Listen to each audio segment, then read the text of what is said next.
It will be 4 years tomorrow since we lost George Floyd. His murder by ex-MPD police officer Derek Chauvin caught on camera, and it inspired a racial reckoning here in Minnesota, across the country, and all over the world.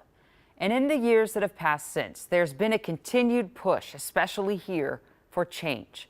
Today, those at the forefront of those efforts joined spiritual leaders to lift up prayer for continued healing and more accountability. The vigil kicked off a day of full remembrance events that spanned the city and several generations. In fact, local leaders and elders made a point to recognize future leaders throughout the ceremonies today. And Kent got the chance to catch up with some of the impressive young people he met this afternoon, and will explain how the last 4 years have shaped them. Take the pen and rewrite it. 4 years removed from the murder of George Floyd, You know that you're excellent, right?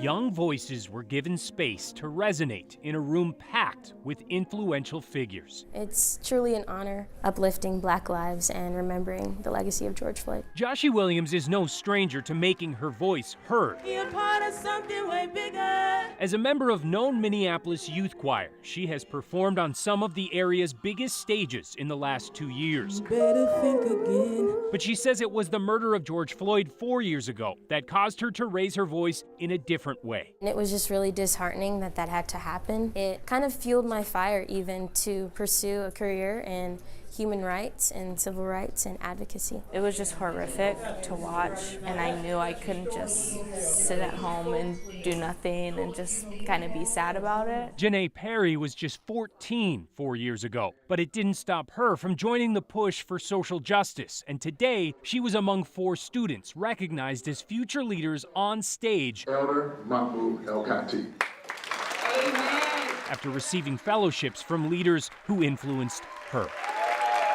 What really was inspiring today is that I've never been in an environment, in a space where like intergenerational relationships are like at the forefront. Today was designed in a way that made it feel like we can work together. Jerome Richardson says that is critical because for years, he says young activists like himself would sometimes feel like they're working in a silo. This walkout is about making a statement to not only the school districts who do little to nothing about racism, but also to greater Minnesota. But years after the walkouts he led as a St. Paul high school student, he's in college pursuing a career focused on addressing unity on a global scale. I do want to be a civil rights lawyer.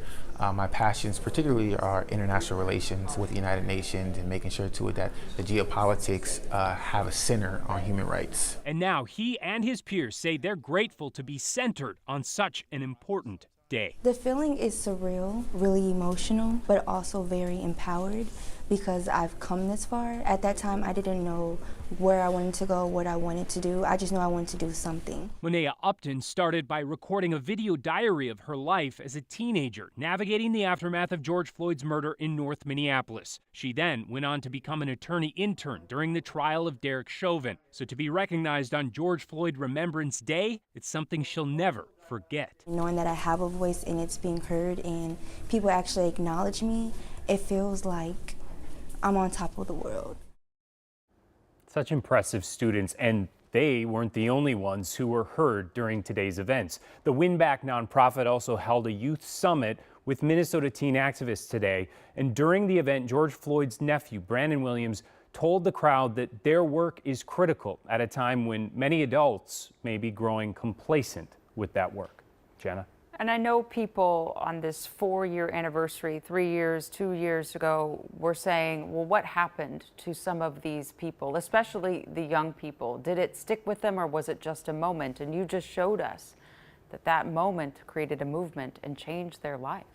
Yeah, Jenna, and frankly, a lot of those young people, those local young people, they spent the last couple of years going all over the country, learning at Spelman College, at HBCUs, and other places all over, and bringing back some of that work today. Interesting. Thank you so much.